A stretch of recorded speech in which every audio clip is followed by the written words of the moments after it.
Okay, we'll call the meeting of the Board of Ellis County Commissioners to order. Let's stand for the Pledge of Allegiance. I pledge allegiance to the flag of the United States of America and to the republic for which it stands, one nation, under God, indivisible, with liberty and justice for all.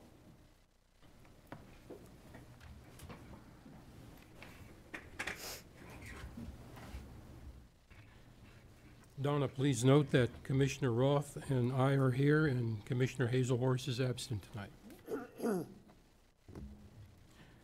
Do we have any changes to the order of business? No.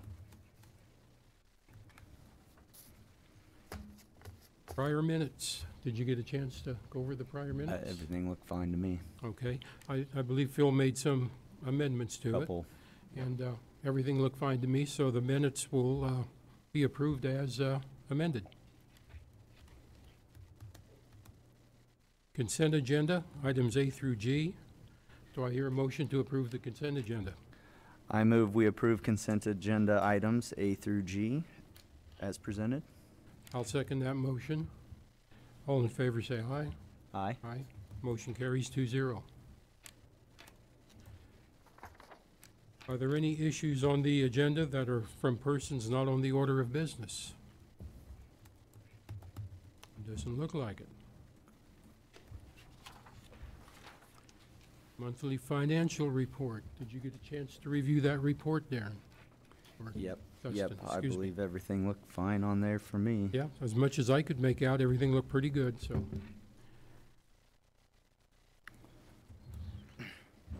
Okay, the next item is the CIC People's Wear Agreement. Mike? Good evening, Mike Leiker, Ellis County IT Director. You have before you the annual CIC Annual People Wear Agreement. What this is basically is the annual software maintenance for everything. We call it our ERP. It's financial accounting, tax accounting, payroll, timekeeping, pretty much all our core systems. Through CIC, we pay an annual maintenance to them, and it's up for renewal again, and so I'm asking for approval to sign the agreement for another year and pay this in the amount of $61,485, and that is in my current operating budget to pay for. Okay, are they pretty good about troubleshooting any problems we have, Mike? They are. In fact, they've gotten better. I've spoken with a few of the staff, and they're pretty happy with the response. They do give us a discount when we submit we submit it via the internet using their instant response button.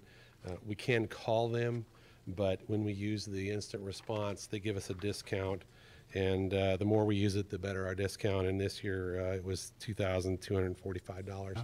So we are using the instant response, and from what I've been hearing from the users, they're pretty satisfied with the support. So I know shortly after we got CIC, there were some issues with timeliness on some of their troubleshooting.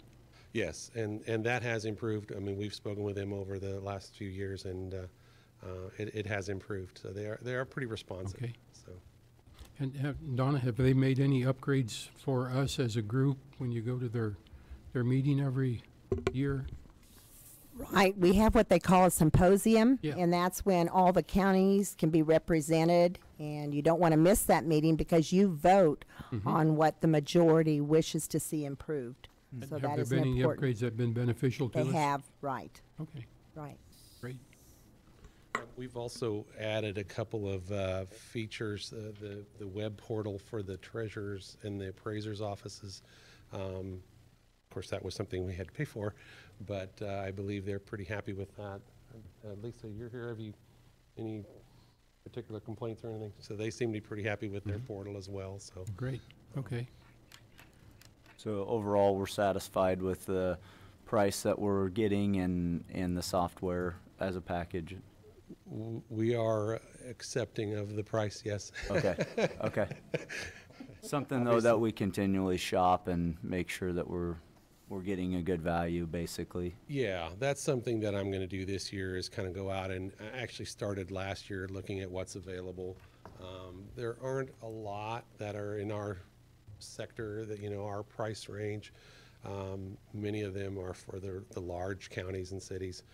But there are some out there, and I have started speaking with some of those, just kind of informally for now, but I'm planning on getting a little more serious about looking just to see what else is available, because, you know, they're all pretty much the same. I mean, they operate the same way. Everybody's got their pluses and minuses, but Yeah. certainly worth being competitive and making sure they stay competitive, so. That sounds great. Okay, Dustin, do you want to make a motion regarding this? I move that the commission approve the payment of $61,485 for the 2019 CIC Peopleware Agreement and authorize the IT director to sign the agreement. I'll second the motion. All in favor, say aye. Aye. Aye. Opposed? There is no opposition. The motion carries 2-0. Thank you.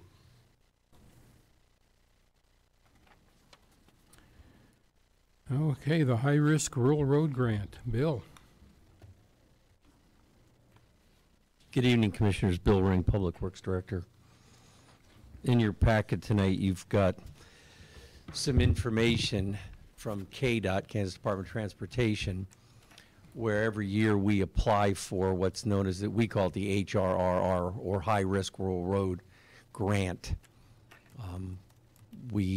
Previous to this, we've got it 5 out of 7 years for a variety of items to do in the county that we wouldn't normally be able to afford, or be more cost to the taxpayers. This year we applied again for the 2021, and they go based on the federal fiscal year. And so we're working the 2020, which we got right now, and then you'll accept this, and there'll be some engineering involved. Basically, what this is going to do is be a review of all the passing zones in the county on both paved and unpaved.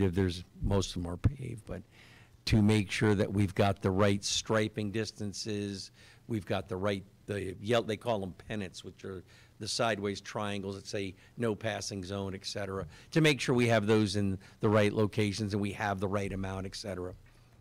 And so this would be, the value of this is $157,000, which will pay for the fees which are on here for the engineering firm and the signage. And the signs are included in this if we need, say we need 10 no passing zone signs. It will include the signage and whatnot. Is that labor included as well if there's signs that need moved or what have you? On new signs, they would include putting them in. Okay. If they would say to us that we think your sign here on Old 40 needs to be 50 yards this way, our sign technician will go out there and, Okay. Pull it out and move it to the proper location. And you say this is for all the roads, Bill, with passing lanes?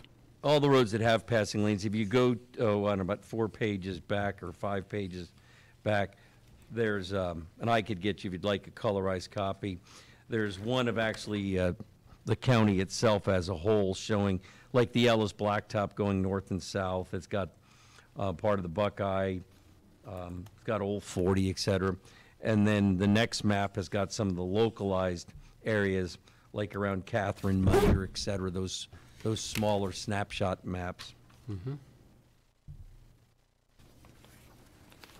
And you said we are working on a grant like this for the 2020 fiscal year. We've already received that. We're marching forward with that because federal fiscal year 2020 will be October 1 already. Right. So we're doing all the prep work for that, Great. which be more signage. And the previous one, just so you know, if you drive around the county, all what we call the 911 signs, which are basically the green signs that designate the road and the block number, Right. and all the new signposts that are the breakaways, as well as all the new stop signs, speed limit signs, curve signs, all those things are what they have retro reflectivity, Okay. which is the high intensity that will, come back on your headlights so it stands out. Awesome. And so that's basically what we've done is with 4 of the grants, we've done the 4 quadrants of the county for the most part. Great. Is the amount of that grant going to be enough to cover anything they might find here? Yes. Yeah, okay. The engineering firm that we've chosen to do this, and they've done all our previous ones, they calculate the cost, and so they put the application together for us to submit. Okay. So it's based on the 157,000 is their numbers. Okay. So it will cover, if there's more to be done, that's on them. They got it, okay. Right. So no So, surprises? yeah, there's gonna be no cash out of pocket for the county on this. Great. Okay. Well, I don't have any more questions. Do you, Dustin? Nope. Want to make a motion? I move the commission accept the federal fiscal year 2021 KDOT High Risk Rural Road Grant in the amount of $157,000.00 and sign the acceptance form 1302. I'll second the motion. All in favor, say aye. Aye. Motion carries 2-0. Thank you. And if I could just speak to you for a minute, just to give you a road update. Yes, please. Yeah. We've been very busy, both Saturday and yesterday. I was out to 9 last night. We're closing roads. We did put out a public service announcement this afternoon to all media outlets, et cetera, that we normally do, advising people to take their time in the county, know that there's many county roads that are closed. There's many that are coned off because one lane may be washed out, et cetera. We have matched our numbers as far as road numbers with dispatch to make sure that they know, for emergency response purposes, they know every stretch of road that we've closed. All of this is due to the snow melt. Right. Now we have a forecast showing that in the next 2 days or 3 days, we're liable to see two more inches of rain. Right. That's not going to be helpful. So it's been all hands on deck at the shop, getting out and trying to respond to all the phone calls, text messages, dispatch calls, et cetera. So we will keep you up to date on what's going on. And likely, we're asking for as much patience as we can get from the public in this process. Thank you, absolutely. Yeah. And then we will report back to you. We're going to carry this as just like a snow event as far as the time and whatnot. Sure. And then speaking of snow, just the last snow event, which I don't have all the numbers on yet, but in processing payroll, we had 608 hours overtime. So we've been doing a lot of Saturday, Sunday work. I applaud the crews out there because they all come when you call. So we've got a great group of folks, and they stay as long as you ask them to.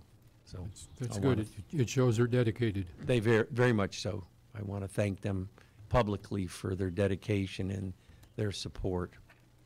Okay. Thank you, Bill. Great. Okay, thank you. Thanks, Bill.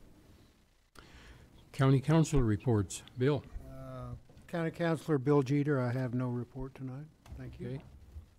County Administrator report. Phil. Thank you, Mr. Vice Chair. County Administrator Philip Smith Haynes. I also have no report this evening. Okay. County Commissioner reports. Dustin. The only thing I have, I guess, is something that Bill just hit on. I'm asking, obviously, we're getting some complaints as commissioners, I imagine you have as well, about the condition of the roads. It just seems to be extraordinary circumstances, and I'm hoping that everyone can give them time to get things back. This is, it's not going to be easy over the next couple of days while it rains on us again after this. So it's extraordinary circumstances, and I hope everybody is as patient as they can be with our public works. So other than that, I have no report. Okay. Just one issue. Dustin and I were at a Kiwanis luncheon last Thursday with Phil. And Phil just made an excellent presentation on the ABCs of local government. And I just found it really, really interesting. So I just want to commend you on that. And that's all I have. Any executive sessions? Okay, we'll adjourn the meeting at 5:16. Thank you.